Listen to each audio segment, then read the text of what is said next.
인간의 능력으로는 하나님을 다 알 수가 없습니다. 마치 개나 고양이가 인간을 다 알 수 없듯이 인간의 한계죠. 우리가 하나님을 아는 것은 우리가 연구해서 얻은 결과가 아니다. 하나님이 우리에게 자신이 누구인가를 가르쳐 주셨기 때문에 우리가 하나님이 누구인지를 안다. 그래서 하나님이 스스로 자신을 가르쳐 주셨다. 마음을 열어 보여주셨다 해서 신학적으로 이거를 계시라고 한다. 헬라어로 한번 따라 봅시다. 아포칼립토. 마음이 아파가지고 칼로 찔러서 토해냈다. 아포칼립토야. 마음이 너무 아팠어요. 칼로 찢어가지고 그걸 열어가지고 토해냈다. 아포칼립토. 다시.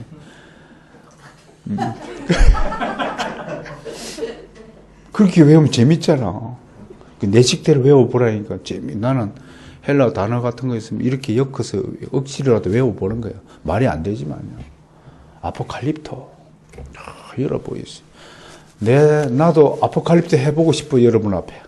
이 속을. 뭘 꿈꾸고 있고, 뭘 생각하고 있는지. 좀 봐봐, 내 속을. 하나님, 그렇게 열어보시겠어요. 열어주시니까 하나님 누군지 알게 되었다. 이런 겁니다. 근데 이 계시는 신학적으로 두 가지 종류가 있어요. 하나는 일반 계시고 또 하나는 특별 계시요. 일반 계시는 뭘 얘기하냐면 자연을 통해서 하나님이 살아계신다는 것, 존재한다는 것을 계시해 주신 거예요. 우주 이야기 했잖아요. 그죠? 토요일날도 어저께도 증거했지만 우주 이야기 참 목성 이야기 해줬잖아요. 그죠? 별 하나 위치까지도 우연히 그렇게 위치해 있고 존재하고 움직이는 게 아니다. 북한산만 가더라도요. 봄철에 죽었던 나무에 꽃잎이 부활하잖아요. 아니 죽은 나무가 부활한 걸 보고도 죽은 예수 그리스도가 부활했던 걸 안 믿겨져요? 부활을 알리잖아요. 봄이에요. 사시사철. 봄, 여름, 가을, 겨울. 봄, 여름, 가을, 겨울. 여러분, 우리 인체만 보더라도 하나님을 믿어요. 왜 때가 되면 배가 고플까요? 왜 눈을 자꾸 깜빡거릴까요? 여러분, 내가 눈을 깜빡거리는 것을 의식하고 눈을 깜빡거리는 사람, 윙크는 그렇게 해야 되겠지만, 참 신기하잖아요. 자연을 통해서 질서와 조화, 운행들을 보면 이것들이 우연히 만들어지고 움직인다고 볼 수 없습니다. 시편 19편 1절에서 6절이 자연에 나타난 하나님의 영광을 잘 노래하고 있어요. 한 두 구절만 볼까요? 시편 19편 한번 찾아봅시다. 이런 아름다운 시는 좀 적어서 책상 위에 올려놓든지 천장에다가 막 붙여놓든지요. 잠자기 전에 한번 읽어보고 그랬으면 좋겠어요.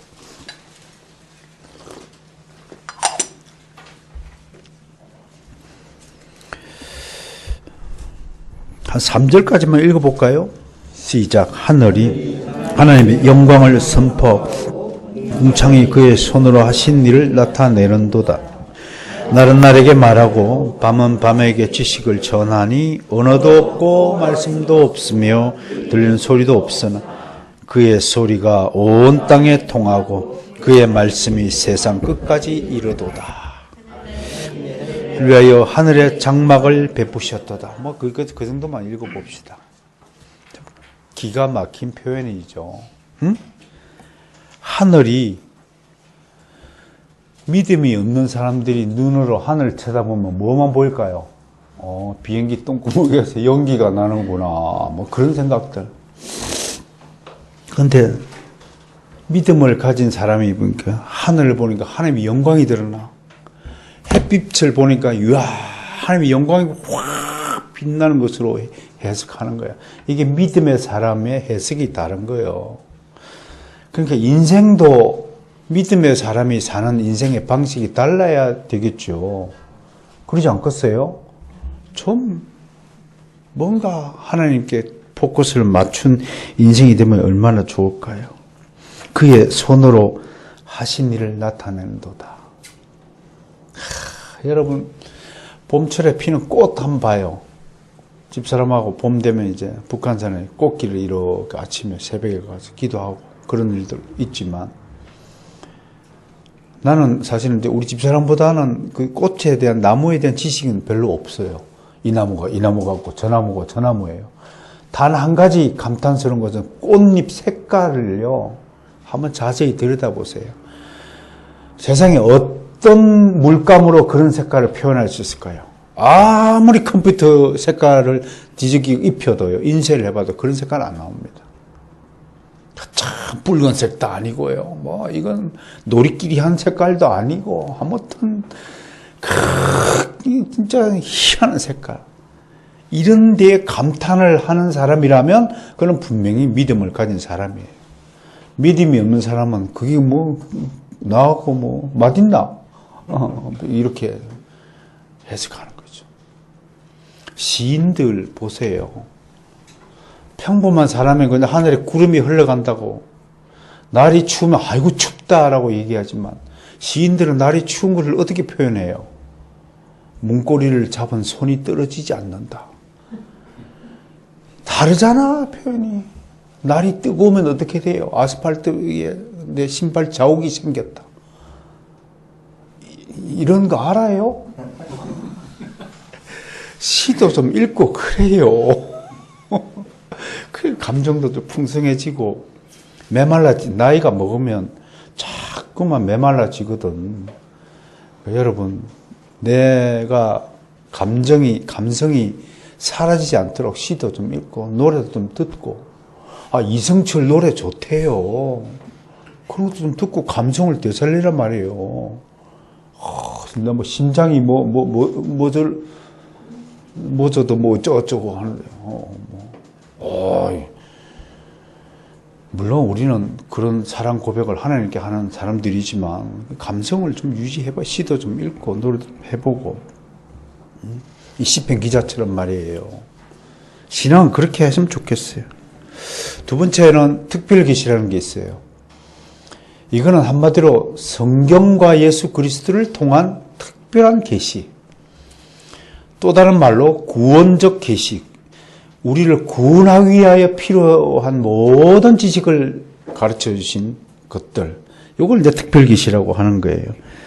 그러니까 사람은 타락하기 전에는 자연을 통해서도 충분히 하나님이 계신 줄 알았는데, 타락한 이후에 아담과 하와가 선악과 범죄를 저지른 이후부터는 전적으로 타락했다라고 성경은 그렇게 증언하잖아요. 그 타락 이후에 인간은 자연을 통해서는 하나님을 알 수 없도록 해주신 거예요. 그래서 하나님은 당신의 자녀들만을 구원시켜 주시기 위해서 특별한 조치를 해야 될 필요가 있었는데, 그것이 바로 성경이라고 하는 것입니다. 그 성경을 통해서 예수 그리스도의 메시아가 출현할 것이라고 우리에게 가르쳐 주신 거예요. 그 성경이 특별 계시에 속해 있는 겁니다. 그런데 이 성경은 믿음이 없이는요, 그냥 일반적인 눈으로는 아무리 성경을 읽어도 그게 무슨 얘기인지 깨달아지지 않는다는 희한한 비밀이 있어요. 하나님이 믿음을 탁 선물로 주신 다음에는 눈이 열려서, 아하, 성경이 이런 책이구나 라고 알게 된다는 거예요. 이게 좀 신기한 거예요. 그러면 이렇게, 목사님, 저는 아직도 교회를 열심히 다니는데 성경 읽기가 너무 힘든데요. 그러면 뭐라고 대답을 할 수 있냐면, 아직은 안 자라서 그래. 자라지 않아서 그래. 저는요, 야구선수가 무척 뛰고 싶고 지금이라도 빠따를 들고 가고 탁 치고 싶은데요, 근데 감독이 너는 아직 안 돼. 야구 선수가 앞으로 될 거지만 좀 더 큰 다음에 하는 거야. 훈련 받아야 돼. 그렇게 대답할 수 있는 거예요. 그러니까 염려하지 마세요. 혹시 이런 가운데에서 나는 하나님의 자녀가 아닌가? 성경을 읽어도 왜 나는 깨달아지지 않지? 그 얘기는 아직 버거운 거예요. 성경이 그렇게 성경 속에 있는 비밀이 계시의 비밀이 그렇게 만만하게 열리고 이해되어지는 게 아니다. 좀 더 크고 실력을 쌓으면 유현진이 볼도 칠 수 있는 실력을 갖추면 스타가 되는 거예요. 야구 선수가 될 수 있는 거예요. 그러니까 그런 점은 또 다른 차원이니까 염려하지 마세요. 어쨌든 이 타락한 인간을 구원하기 위해서 내리신 특별한 조치를 특별계시다라고 말하는 거예요. 그 특별계시 때문에 우리가 하나님을 알게 되고, 그런데 여기서 특별계시에는 반드시 성령의 역사가 동반된다는 거예요. 이걸 성령께서 마음을 열어 깨닫게 해서 성경에 기록된 하나님의 말씀을 깨닫게 하는 사역을 성령의 내적 조명이다. 그렇게 설명하는 거예요. 내적 조명이 뭐예요? 마음 안에 불을 켠다 이거예요. 마음이 어둠인데 믿음을 주시니까, 성령이 오시니까 성령을 불로 표현하는 거예요. 조명하는 불빛으로 표현하는 거예요. 어두운 공간에 불을 켜면, 손전등 켜면 밝아지잖아요. 우리 어두웠던 마음에 성령께서 오시면 조명을, 엔라이트, 빛을 비춤으로써 마음이 밝아진다. 여러분, 마음이 밝아지는 것만 해도 얼마나 큰 복인 줄 아시죠? 마음에 슬픔이 있으면 얼굴부터가 벌써 쪼그라들잖아요. 몸이 아프면 마음이 슬퍼요, 안 슬퍼요? 슬프지. 마음이 밝고 건강해야 건강한 인생이 되는 거죠. 그러니까 일체유심조가 맞는 거예요. 모든 건 마음에 달렸다. 그렇게 이야기할 수 있는 겁니다. 아무튼 이 성령의 역사를 잘 이해하시면 성경이 어떤 책인지를 우리는 금방 알게 된다고 하는 것입니다. 어떻든 성경은 성령의 영감을 받아서 하나님의 계시를 받아 인간의 언어로 기록한 책이다. 그렇게 말하고 있는 거예요. 그래서 여기서 우리가 성령의 영감을 받아서 기록한 성경에 있는 하나님을 이제 우리는 공부하게 되는 거예요. 하나님이 어떤 분인가? 그냥 대충 내가 경험한 하나님도 계시지만 성경에 기록한 하나님은 어떤 하나님가를 잘 요약 정리한 문서들이 있는 거예요. 그러니까 우리한테 이렇게 이런 하나님에 대한 지식을 잘 정리해 주신 우리 선조들에게 감사하는 그분들이 여기 계신 분들이에요. 이 앞에 있는 사진에 걸려있는 이분들이 이런 일들을 해 주신 거예요. 대표적인 문서가 우리 장로교회에서 제일 어떠므로지는 문서가 뭐냐면 웨스트민스터 신앙 고백서라고 하는 거예요. 그 2장 1항에 제가 번역한 2장 1항을 제가 읽어드릴게요. 제 책을 다 읽으신 줄 믿습니다. 네. 아멘 하신 분은 이제 거짓말 한 거예요. 제가 읽어드릴게요. 기가 막히게 하나님이 어떤 분인지 성경 66권에 나타난 하나님은 이런 분이라고 딱 요약을 했어요. 공부하기 편하죠, 그죠? 이런 문서를 도움받으면 편하잖아요. 읽어드릴게요. 오직 한 분이시며 하나님은 유일하신 신입니다. 믿으십니까? 살아있고 죽은 분이 아니에요. 말 없는 분이 아니에요. 살아있다는 것은 우리랑 계속 관계를 나누고 있다는 거예요. 죽은 자는 말이 없지만 살아있는 자니까 물으면 대답하고 하는 거예요. 아버지, 네 여기 있다. 아버지 이거 좀 해주세요. 알았다. 해줄게. 아버지 이거 좀 더 해주면 안 됩니까? 그건 좀 있다가. 아직은 너한테 필요 없어. 건국이가 기도하는 거야. 하나님 아버지 저한테 비행기를 주옵소서. 그러면 하나님 아버지가 공군 사관학교 가고 조선 기술 배운 다음에 내가 비행기 줄게. 그렇게 응답하시는 거예요. 살아있기 때문에. 두 번째, 참되신 하나님. 하나님은 거짓말하지 않으세요. 하나님은 반드시 약속을 지키신 분이에요. 너에게 평생 앞으로 주차 걱정을 하지 않게 해줄게 약속 지키시는 하나님이신 거예요. 너는 절대로 내 아들이므로 어디를 가든지 내가 너를 지켜주마. 너는 절대로 비참하게 죽지 않도록 내가 지켜주마. 약속하신 거 참되신 하나님이에요. 믿으십니까? 참되시고 존재와 완전함에 무한하신 하나님. 하나님의 한계가 있는 분이 아니에요. 우리는 벽을 뚫고 지나갈 수 없어요. 우리는 하늘로 날아갈 수 없고요. 우리는 물에서 살 수 없어요. 인간은 유한한 존재고 한계를 가진 존재예요. 하나님은 무한하신 분이세요. 그리고 영원하신 분이고, 어떻게 영원하신 분을 뭐라고 설명했냐면 워필드가요, 피할 수 없는 하나님이라고 설명했어요. 너무 재미있고 은혜로운 표현이에요. 생각해 보세요. 영원하고 무한하시다는 것은요, 이제는 하나님을 내가 피할 수 없는 일이라는 거예요. 분이시라는 거예요. 앞으로 영원히 하나님을 벗어날 수 없어요. 숙명적인 관계예요. 어마무시한 소리이기도 해요. 우리는 숨고 싶어요. 범죄한 아담과 하와는 나무 그늘 아래를 숨고 싶었어요.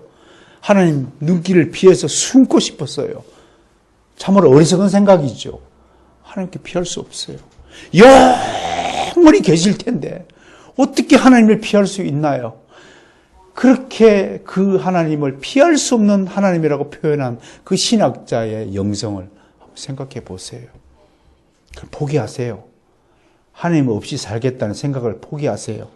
하나님께 등 돌려서 살겠다고 생각하는 것을 포기하세요. 아예 포기하세요.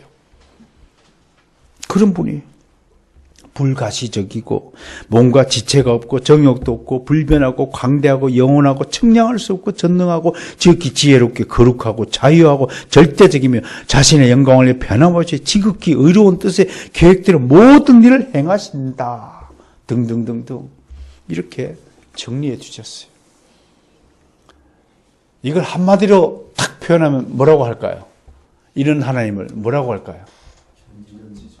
전지전능하시고 영원불변하시고 무소부재하신 하나님이라고 우리 한국 장로교회의 원칙에서 그렇게 짤막하게 정리해서 여러분께 가르쳐 주신 거예요. 여러분 기억 속에 있죠?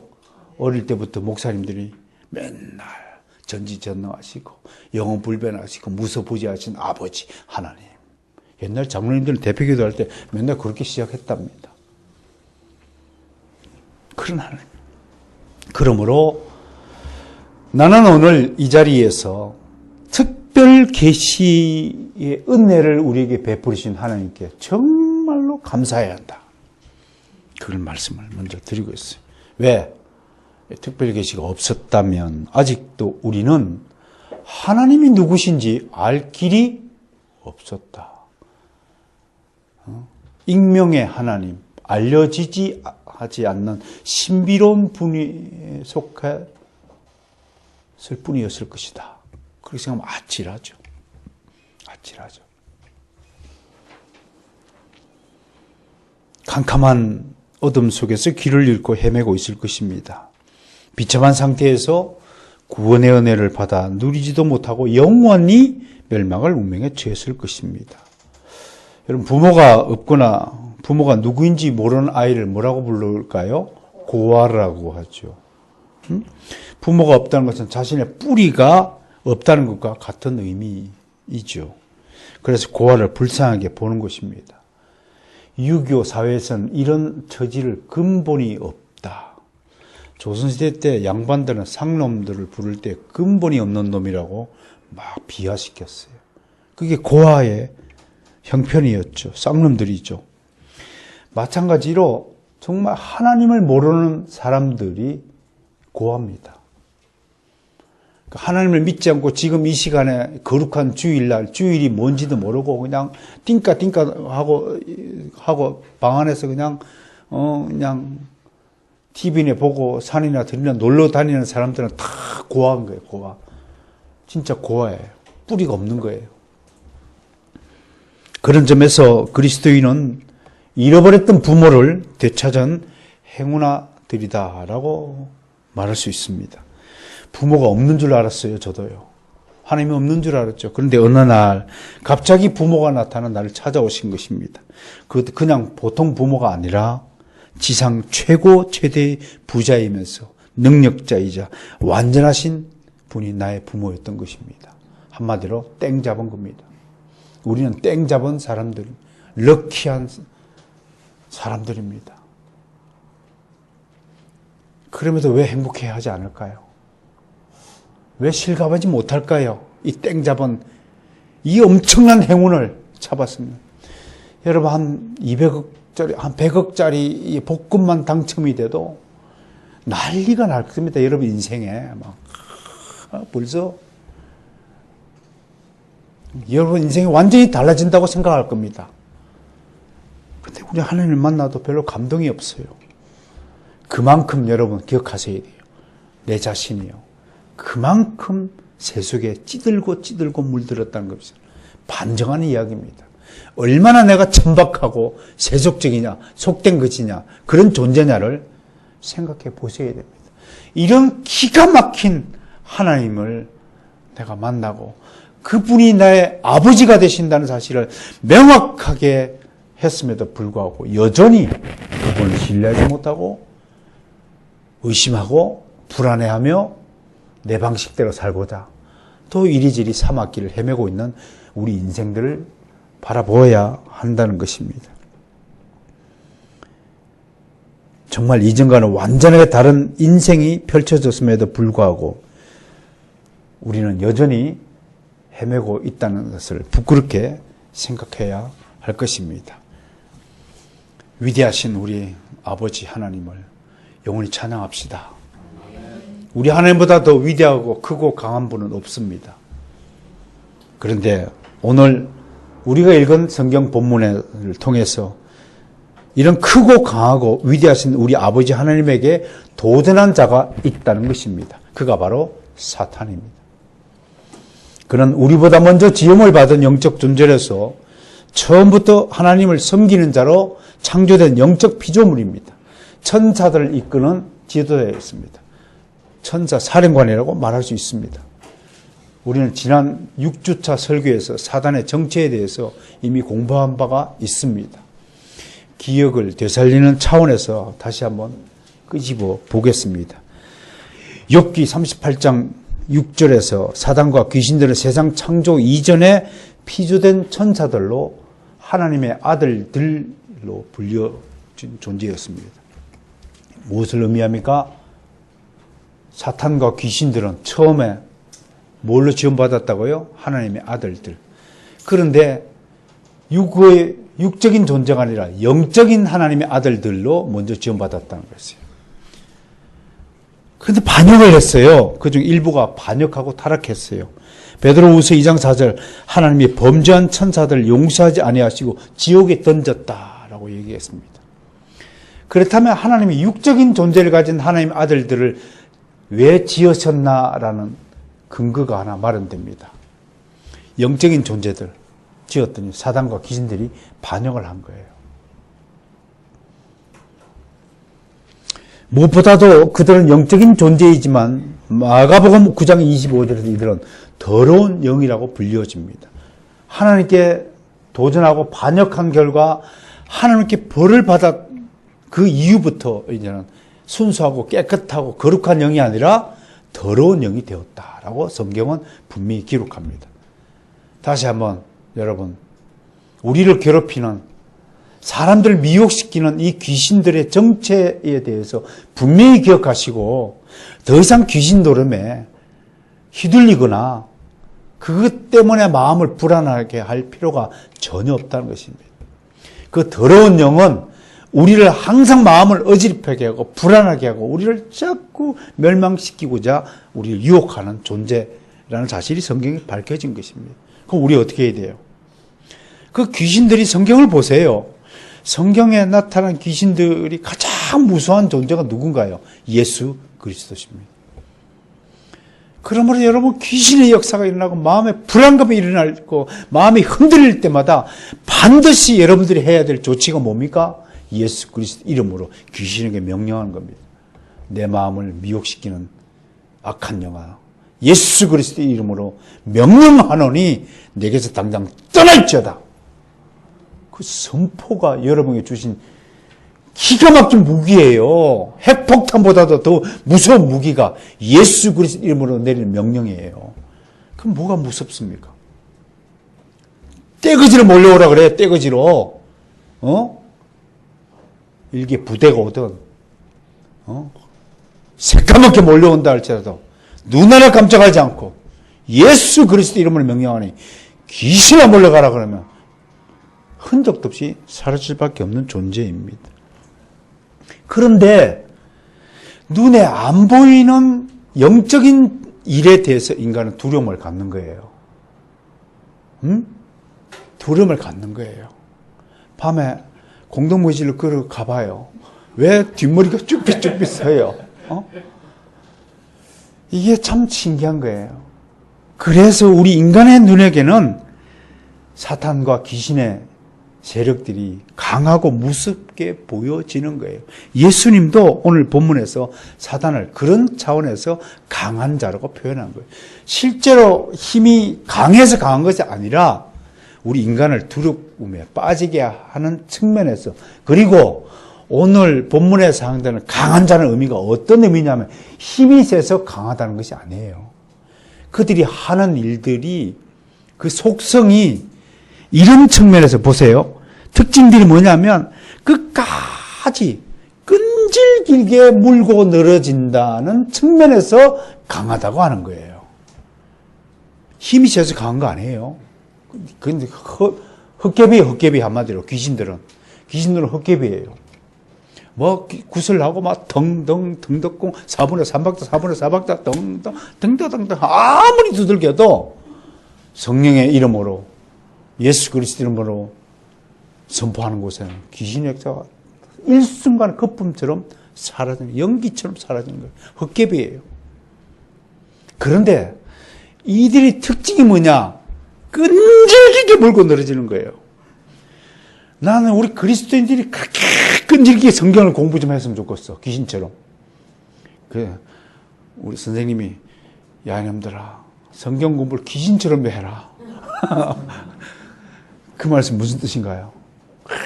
끝까지 물고 늘어지. 오늘 본문이 뭐예요? 쫓겨났더니 7놈을 더 데리고 와.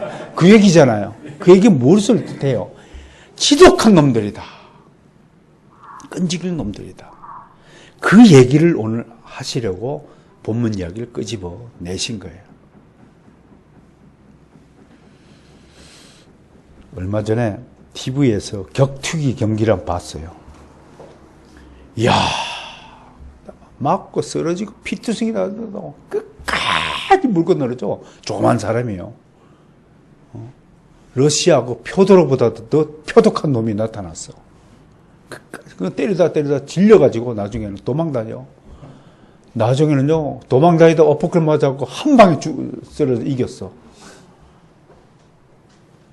이야, 정말 끝까지 버티는 거. 진짜 누가 결국 열매를 맺느냐 하면 끝까지 버티는 자가 열매 맺습니다. 그런 차원에서는 우리가 이 귀신에게 좀 배울 것도 있지 않을까. 오해하지 마시고 들으세요. 또 이런 걸 잘못 알아들어가지고 우리 목사님은 귀신을 옹호했다는 등. 어쨌든 사단은요, 특징이 자기보다 더 강한 자가 와서 자기를 간섭하거나 건드리는 것을 굉장히 싫어한다는 사실을 알 수 있어요. 가만히 내버려두라라고 얘기하는 거죠. 그래서 최대한 자신의 힘과 능력을 발휘하여서 자신에게 미혹된 영혼과 육체를 영원히 소유하려고 합니다. 이 사단과 귀신의 소유욕이 너무 강하기 때문에 끝까지 붙잡고 자기 것을 놓지 않으려고 하는. 그러면 타락한 우리 인간에게 변명하지 못할 우리의 소유욕들이 있음을 하셔야 될 겁니다. 여러분 생각해 보세요. 우리가 내가 쓰던 물건에 대해서 애착이 얼마나 강한 존재들입니까? 사실은 그건 내 거 아닌데 다 하나님의 건데 내 거, 내 차, 내 집, 내 책상, 내 볼펜 하나까지도 애들 보세요 공부하다가 내 볼펜이야 그러고 막 내 볼펜 다른 친구가 쓰면 막 화를 내고 이 정도로 소유욕에 강한 집착을 했으면 이 소유욕이 지나치면 안 좋은 것이겠구나 생각을 해보는 거예요. 하나님이 맡기신 내 소유권이 있죠. 그것은 반드시 지켜야죠. 청지기로서 하나님이 내게 맡기신 것 지켜야죠. 달란트 비유를 통해서도 알죠. 1달란트 맡긴 사람, 2달란트 맡긴 사람, 5달란트 맡긴 사람이 다르게 있지만 그 달란트를 맡기신 것을 참 풍성하게 가꾸어서 더 많은 열매를 맺게 하라는 것이 하나님의 뜻이지만 결코 그 달란트가 내 거다. 이건 내 거니까 내가 마음대로 써야 된다라는 사용권까지 하나님 허락한 적이 없어요. 그런 차원에서 귀신의 소유권을 다시 한번 생각해 봐야 됩니다. 그러므로 이미 사단에게 중요한 것은요. 이미 사단에게 영혼과 육체를 팔려온 자들이 있다는 사실을 또 함께 알아야 된다는 것입니다. 예부터 이렇게 영혼이 팔린 사람들로 무속신학에서는 신내림을 받았다. 그렇게 말하는 거예요. 저도 쌍문동에 살 때 바로 옆집이 무당집이었어요. 그래서 무당 굳이 4번의 3박자와 4번의 4박자 리듬이 있다는 것을 그때 알았어요. 그때 내가 기타 들고 막 작곡도 하고 그랬을 텐데요. 덩덩 덩덕궁 있고 더더더덩덩 덩덕궁 더더더덩덩 덩덕궁 이렇게 가는 리듬 박자가 있어요. 지금도 뚜리지교계예요. 진짜로 좀 신기한 무당인 여자가 막 시퍼렇게 나리선 작두기를 막 맨발로 타고 배 긴 천 앞에 놓고 몸을 쫙 찢어내고 막 그리고 가장 하이라이트가 뭡니까? 대리 음성식이에요. 귀신이 와갖고 막 무당 입을 통해 갖고 막 얘 나 배고프다 뭐 음식 좀 더 해도 하오 그러고 막 그런 목소리를 내고 또 보조 수단이 뭡니까? 잘 귀신이 잘 응답을 하지 않고 귀신이 사역이 없으면 돈을 더 또 관원장 귀신을 불러내고 막 장비 귀신을 불러내고 관원장 귀신이 우리 서울 쌍문동에 살았는지 모르겠어요. 그런 일들을 이런 일들에 미혹됐어요. 선거철 되면 막 무당집에 막 몰려가가지고 당선될까요? 안 될까요? 어찌 물어보긴 하고 다 이제 미혹되지 않기를 바랍니다. 사단과 귀신들의 역사를 바로잡고 그들을 제압할 수 있는 우리 유일한 분 예수 그리스도만이 참 하나님 되신 줄 믿으시길 바랍니다. 그러니까 귀신 짓거리들 머릿속에 담아두지 않기를 바랍니다. 지난주와 이번 주 귀신에 대해서 자꾸 얘기하는데요. 실상은 누구라도 당신 귀신 들렸어. 그럼 기분 좋을 리가 없죠. 근데 이런 시간을 통해서 그렇게 말하면 안 되지만 자기 스스로는 남들한테는 그렇게 지적하면 안 되지만 여러분 스스로는 내가 귀신에 미혹되지 않도록 내가 근신하고 깨어 기도해야 되겠다는 스스로의 자각은 할 필요가 있다는 말씀으로 대신해 드립니다. 오늘 이야기 중에서 마지막으로 진짜 중요하게 강조하고자 싶은 사실이 있는데요. 그게 뭐냐면 주님과 사단의 싸움은 단순히 거래나 힘겨루기 아니라 진짜로 피 터지는 영적 전쟁이라는 사실입니다. 오늘 주님께서 본문 이야기를 통해서 더 강한 자가 와서는 가진 자의 패자의 모든 것을 빼앗아 나눈다라는 표현을 하고 있어요. 그게 뭐냐면 21절 내용이에요. 단순히 논쟁하고 다투고 게임하듯이 누가 힘이 센가 측정하는 그런 차원이 아니라 사단과의 전쟁은 생명을 걸고 싸우는 전쟁이라는 것입니다. 여러분 전쟁의 법칙은 강한 자가 이기는 법이에요. 패배자의 것은 모두 승자에게 빼앗기는 법이에요. 여러분 구약에 있는 전쟁에도 전쟁 다음에는 반드시 뭘 나눠요? 전리품을 나눠요. 전쟁에서 얻은 물품들을 나누어 가지는 것이. 그러니까 사단과 주님의 전쟁에 있어도 이긴 자가 진자의 모든 것을 가지고 빼앗는 거예요. 여러분이 귀신과의 싸움에서 졌다. 그럼 여러분이 모든 것은 귀신에게 다 빼앗기는 거예요. 그때부터는 귀신의 수하가 되었고 귀신이 하라는 대로 하는 거예요.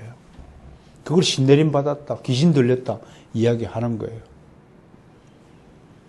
물론 신학적으로 성령을 받으신 분이 귀신에게 홀릴 수 있느냐 하는 문제는 여전히 난제로 남아있긴 해요. 이런 거 가지고 여러분 한번 토론 한번 해볼까요? 열심히 토론해 볼 필요가 있는 것입니다. 물론 이런 부분에 대해서 제 신학적인 의견은 이미 정립이 되어 있습니다만 오늘 본문에서 사단은 강한 자입니다. 그러나 사단보다 주님이 더 강한 자로 표현됩니다. 22절은 더 강한 자는 전쟁에서 승리한 후 전리품을 얻어 나눈다고 말합니다.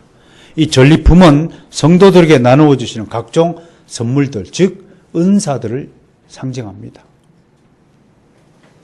시편 기자는 이것을 반역자와 그 수하의 사람들에게서 받는다고 노래했고 사도 바울은 이것들을 사람들에게 선물로 주셨다고 증거했습니다. 에베소서 4장 8절을 제가 읽어드립니다. 그러므로 이르기를 그가 위로 올라가실 때 사로잡혔던 자들을 사로잡으시고 사람들에게 선물로 주셨다 하셨도다. 무슨 얘기인가요? 귀신에게 홀렸던 모든 사로잡힌 자들을 다 해방시켜 주시고 그 해방된 분들에게 하나님이 하늘에 속한 모든 선물들, 은사들을 다 주셨다는 거예요. 왜? 은사들을 왜 주셨어요? 다시는 그 은사, 무기를 가지고 귀신에게 홀리지 말라. 그러면 하나님이 주시는 그 은사, 선물은 뭔가요? 귀신을 이길 수 있는 능력이란 말이에요. 그런 차원에서 에베소서 4장 8절을 근거로 저는 성령을 받은 성도들은 결코 귀신에 들릴 수 없다. 귀신에 미혹될 수 없다라고 주장하는 것입니다. 여러분들도 그렇게 믿어주시길 바랍니다. 이런 점에서 세상의 모든 것은 실상은 하나님의 자녀들을 위한 것이다. 아무리 사단이 빼앗아 잠시 자기의 것으로 가지고 있다 할지라도 반드시 주님은 그거를 도로 빼앗아서 우리에게 주신다고 오늘 말씀하고 있는 거예요. 그러므로 사실은요, 이 세상의 모든 것들, 존재하는 것들은 모두 우리 하나님의 자녀들인 우리를 위하여 있는 거예요. 저렇게 삼성그룹을 하여금 멋진 핸드폰, 전자제품을 막 만들어내게 하는 건 누구를 위한 것이냐? 결국은 바로 성교회 성도들 위해서 저렇게 만들고 있다는 사실을 믿으시길 바라요. 그러니까 사촌이 논을 사면 배 아파하지 말고 이웃 사촌이 논을 사면 아이고야 감사하다. 언젠가는 놔주겠구나. 그렇게 생각하시란 말이에요. 그리고 옆 사람이 잘 되고 다른 사람이 잘 되는 것을 축하해야 될 근거가 여기에 있는 거예요. 다 내 거니까. 응? 그래서 저는 그런 마음으로 삽니다. 주머니에 현금은 없어도 다 여러분들 주머니에 있는 것도 다 내 거고 그렇게 생각이라도 그렇게 하고 살아야지. 그 마음이 부자인 거예요. 마음이 부자면 어떤 현상이 벌어진 줄 아세요? 일단 느긋해요. 쫄지 않아요. 언젠가는 하나님이 어떠신 분이신데요. 북한산이 아무리 높다 해도 훅 불어버리면 없어질 것이 저런 거예요. 우리 인생 하나님께 달렸어요. 그러니 좀 쫀쫀하게 신앙생활 하지 마세요. 참 소인배처럼 굴지 마세요. 참 이거 뭔데 가지려고 그렇게 애를 쓰지 마세요. 좀 넉넉하게. 주머니는 비었다 해도 마음의 창고는 하나님으로 채워진다면 그보다도 부자가 어디 있겠어요. 그렇게 좀 넉넉하게 사시길 바라요. 우리 성도들 그러리라고 믿습니다.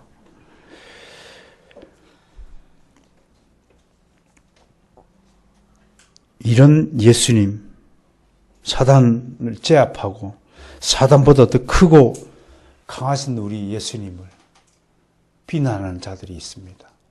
지금도 있죠. 지난주 우리는 비난자들이 예수님을 뭐라고 비난했죠? 저가 귀신의 왕 바알세불을 힘입어서 귀신을 내쫓는다. 그렇게 비난했어요. 정말 말도 안 되는 거죠. 아침에도 얘기했지만 저보고 이단 목사라고 하는 사람은 아마 정신 감정을 받으라고 충고해야 돼요.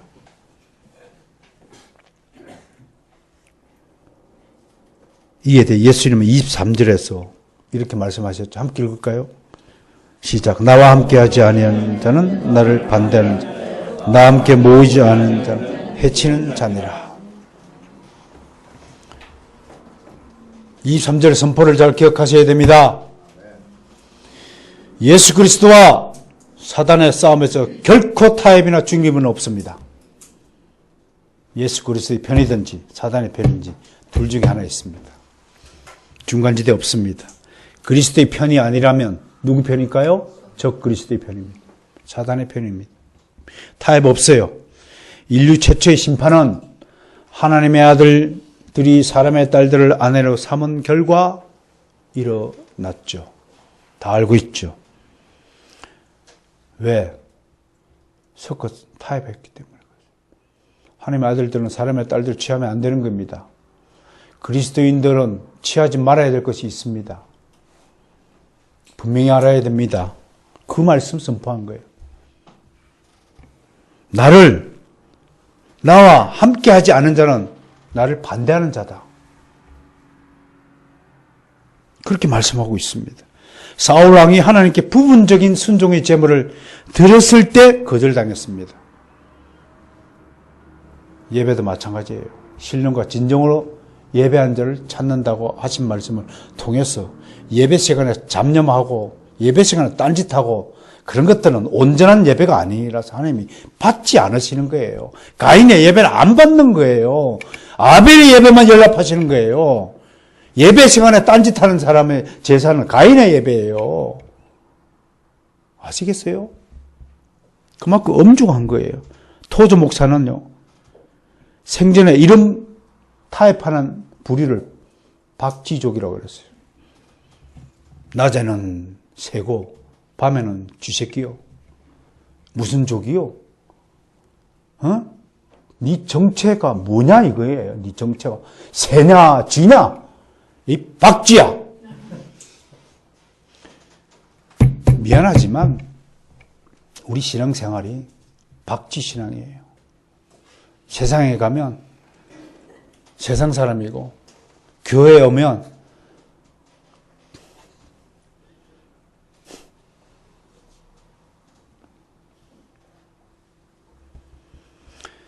우리 역사에서 적들과 타협하지 않고 하나님의 진리를 지키기 위해 싸운 이들의 역사가 우리 앞에 기록되어 있습니다. 성경에 대표적으로 한번 소개하라면 저는 여호수아를 여러분에게 제일로 소개하고 싶습니다. 이스라엘 모든 지파를요 세겜 땅에 모아놓고 이렇게 경고하고 스스로 다짐했습니다. 여호수아 24장 15절 제가 읽어드리죠. 만일 잘 들으세요. 여러분들도 이런 고백을 할 수 있기를 원합니다. 만일 여호와를 섬기는 것이 너희에게 좋지 않게 보이거든 너희 조상들이 강 저쪽에서 섬기던 신들이든지 또는 너희가 거주하는 땅에 있는 아모리 족속의 신들이든지 너희가 섬길 자를 오늘 택하라. 무슨 말이에요? 요단강 건너기 전에 너희가 만났던 아모리 족속의 신들을 택하든지 여호와 하나님을 택하든지 둘 중에 하나를 해라. 그래놓고 여호수아는 이렇게 고백해요. 오직 나와 내 집은 여호와를 섬기겠노라. 그런 우리 성도들이 되시길 원합니다. 한번 결심한 건 한번 끝까지 한번 해보세요. 귀신들도 끝까지 우리 붙잡아가 안 나와주려고 하는데 말이야. 좀 이런 치열한 투쟁 정신이 있으면 좋겠다. 우리가 세상과 적당히 타협하는 본성을 가지고 있으면 알아야 됩니다. 우리는 정말 좋은 게 좋다는 타협의 방식에 너무나 익숙하게 길들여져 있습니다. 유교 사회가 그래요. 좋은 게 좋다. 아이고, 먹을 게 너무 심하게 얘기하느냐. 기분 나쁘게 뭘 자꾸 그렇게 얘기하시냐. 아이고, 너무 이빠른 소리 하지 말고. 모난돌이, 유교적 속담이 뭐예요? 모난돌이 집에서 전부 그렇게 가르쳐. 대모할 때 절대로 앞에 나서지 마라. 참고하지 마라. 중간. 침묵은 금이다. 가만히 있으면 중간에다 간다. 이놈아. 왜 나서느냐. 그렇게 우리를 세뇌 교육을 시켰습니다. 불의를 보고서도 나서지 마라. 문제 제기하지 마라. 성경이 그렇게 말합니까? 불의를 보고 침묵하고 못 본 척하고 지나가라고 그렇게 가르쳤나요? 그랬습니까, 여러분? 어떻게 해야 됩니까?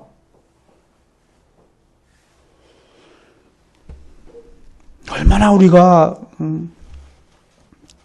타협하고 삽니까? 다른 사람의 입장을 지나치게 고려해서 생명 구원의 일을 머뭇거리가 일수입니다. 사람의 입장에서 보면 이런 사람들, 이런 지도자들이 인심을 얻고 존경을 얻습니다. 야, 정말 후덕하다. 사람 참 좋다. 어디 가서 모난 소리하고 바른 소리 하는 사람들 밉보이고 막 밀쳐내고. 주님은 이런 가짜 목사, 인심 얻는 목사들에 대해서 양들을 흩어지게 하는 목자라고 하시면서 무리를 보시고 불쌍히 여기시니 그들이 목자 없는 양과 같이 고생하며 기진함이라. 마태복음 9장 36절에서 이렇게 말씀하셨습니다. 이를 근거로 여러분들이 나 같은 목자를 모시고 있다는 것에 대해서 얼마나 감사해야 되는지를 다시 한번 생각해야 된다, 이런 얘기입니다.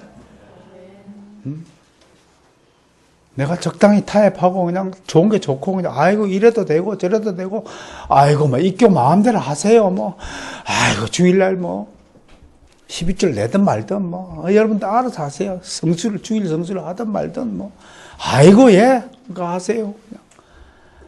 얼마나 좋아요 인품이, 응? 얼마나 인격이 훌륭해요. 응? 근데 주님은 그런 목자야말로 양들을 고생하며 기진하게 하는 목자라고 오늘 말씀하시는 거예요. 그래도 그런 목자가 좋다면 그리 합죠. 여러분들이 원하신다면 뭐 못할 건 뭐 있어요.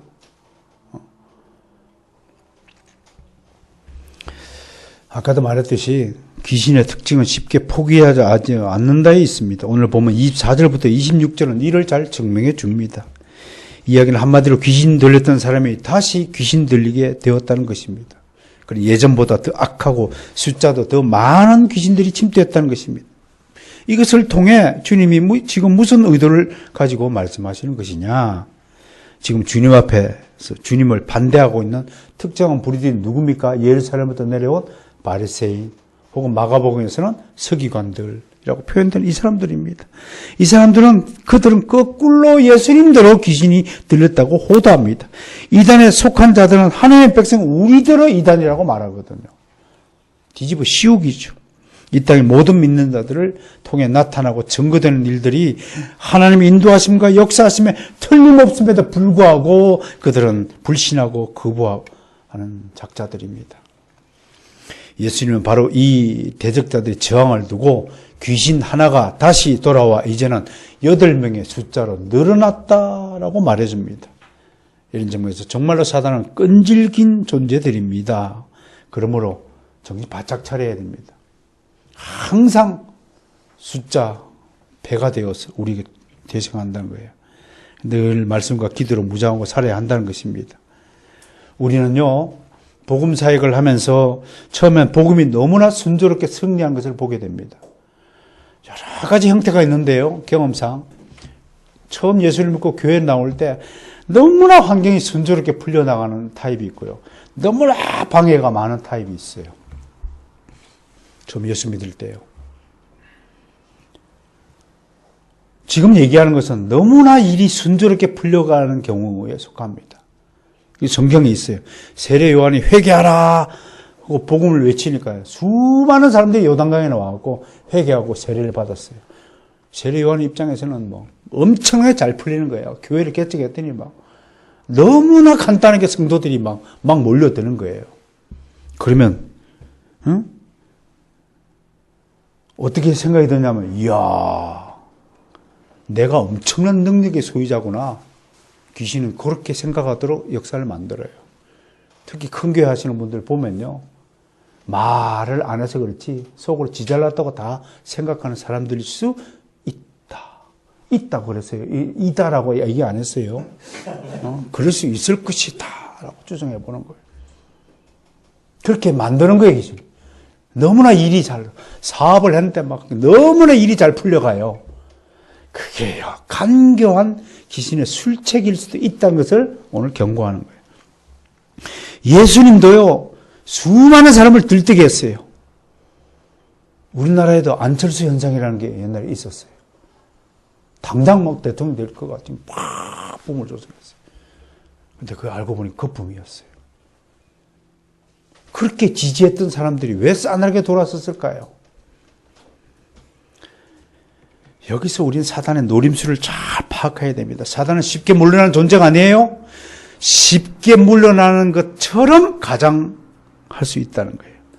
그리고 사람들 사이를 비집고 들어가서 시기, 질투, 미움, 분쟁, 다툼, 논쟁을 막 일으키는 거예요. 수근수근하게 만드는 게 귀신의 특징이에요. 쏙닥쏙닥 카드라 통신을 남발하는 거예요. 막 악플을 달고 말해요. 그 사람이 누구랑 뭐 사귄다 카드라, 뭘 한다 카드라, 막 근검 얘기를 뻗뜨리고. 사람이요, 신기하게도요, 3번만 연속으로 들으면 믿어지게 되는 거예요. 믿어지게 되는 거예요. 그게 우리예요. 그러니까 사람들이 많이 몰린 것이요, 성공이 아니라 길게 가보면 이게 사단의 전략에 완전히 놀아난 거구나라는 것을 알 수가 있는 거예요. 그들의 실체가 바로 이런 것입니다. 그리고 24절에 했어요. 특징적이 있는데, 귀신의 특징이 뭐냐면, 귀신이 다니는 곳이 어디냐면 물 없는 곳이라고 표현하고 있어요. 물이 없다는 것은 생명력이 없다는 것이죠. 천국은요, 생명수강이 철철철철 흘러 넘치는 곳이라고 요한계시록 표현되어 있어요. 물 있는 곳은 항상 생명력이 사라져 꿈틀거리는 것이에요. 여러분 얼굴 피부도 마찬가지예요. 건조하면 바짝 마르고요. 물기가 있고 막 건강하면 팍 핏기가 돌고 생명이 있는 거예요. 근데 귀신은 어떻게 다르냐? 사람을 어떻든 간에 쪼그라들게 만들어요. 바짝 말라 비틀어지게 만들어요. 사업체를 쫙쫙 쪼아갖고 그냥 짜도 물 한 방울 나오지 않을 만큼 쥐어 짜고 멸망시키는 거예요. 여러분, 사람이 죽으면 시체가 오래되면 어떻게 돼요? 바짝 말라서 물기 하나 없는 존재가 되는 거예요. 시체의 특징이 그런 거예요. 그게 귀신이 하는 일이에요. 여러분의 마음도 막 근심, 염려를 가지고 바짝 졸아갖고 그냥 잠언서에서 뭐라 그래요? 뼈가 녹게 만드는 거예요. 뼈가 녹으면 무슨 현상이 벌어져요? 피가 생산이 안 돼요. 뼈는 피를 생산하는 곳이에요. 뼈가 마르면 피가 생산하면 피가 마르는 거예요. 같은 이야기인 거예요. 이게 귀신인 거예요. 오늘 우리는 마지막으로 26절의 경고를 들어야 합니다. 예수를 믿는 우리는 갈수록 성장하고 풍성해지는 축복을 받았습니다. 근데 반대로 갈수록 쪼그라들고 무슨 일을 해도 막히고 잘 풀리지 않는다면, 다시 말씀합니다. 무슨 일을 해도 자꾸 막히고 안 풀리고 쪼그라들고 뭔가 뒤틀리고 안 풀린다면 즉시 무릎 꿇고 하나님께 기도해야 됩니다. 혹시 내 영적인 상태가 지금 귀신에 미혹된 상태인지, 내 영역에 귀신이 들어와서 나의 일을 방해하는 것인지 아닌지를 하나님께 여쭤봐야 돼요. 그리고 하나님, 즉시 풀어달라고 기도해야 됩니다. 이 기도가 얼마나 여러분들, 우리 모두를 위해 주신 훌륭한 선물인지를 아셔야 됩니다. 얼마나 훌륭한 무기가 되는지를 아셔야 됩니다. 사업 자금이 항상 사업하시는 분들에게 사업 자금이 가장 우선순위라고 생각할 수도 있지만 그게 아니에요. 사업을 하든 무슨 일을 하든 간에 우리에게 가장 절대적으로 필요한 건 기도입니다. 기도하시기 바랍니다. 오늘 이야기를 통해서 세 가지 교훈을 받습니다.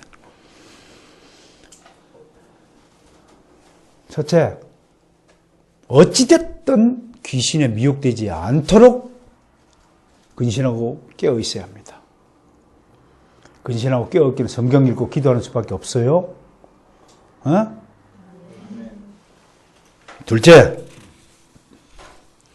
설령 지금까지는 귀신에 미혹되고 귀신질을 했다 할지라도 지금 당장 마음을 고쳐먹으세요. 귀신짓 하지 말아요.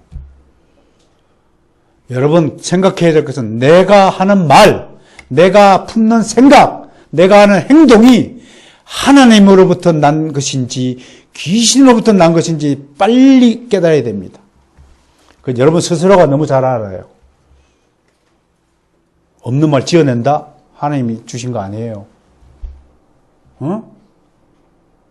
이간질하고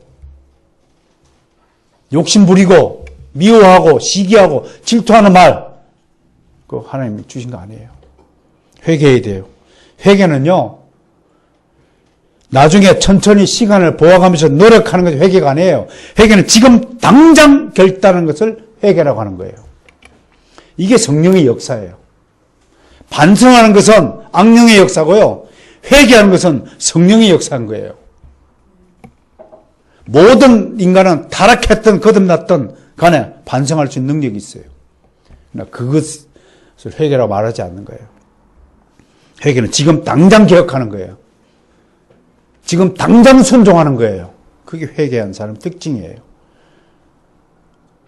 1초 만에 180도 다른 인간이 되는 것, 그게 회개의 능력이에요. 회개하시길 바랍니다. 세 번째, 하나님의 뜻 안에서 일어난 일의 뚜렷한 특징이 뭐냐? 가면 갈수록 번성해지는 거예요.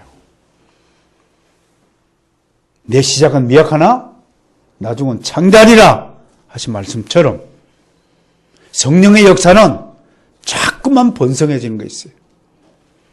창세기에도 생육하고 번성하며 땅에 충만하라, 땅을 정복하라고 하는 명령을 우리는 신학적으로 문화명령이라고 그래요. 이 문화명령이 내 삶에서 일어나야 하는 거예요. 생육하는 것, 살아서 꿈틀거려야 되는 거예요. 번성하는 거는 팍 바라의 축복이 팍 일어나야 되는 거예요. 그리고 내 마음을 정복하고 다른 모든 이웃을 사랑으로 덮고 온 땅에 믿음의 역사가 충만해지는 것. 이거 얼마나 멋진 월드가 우리 앞에 있습니까? 갈수록 번성해지는 축복을 받으시기를 바랍니다. 오늘 나는 분명히 예수 그리스도 이름으로 선포합니다. 나는 이 바로선 교회 공동체에 속한 모든 영혼들을 하나님이 축복해 줄 줄 믿습니다.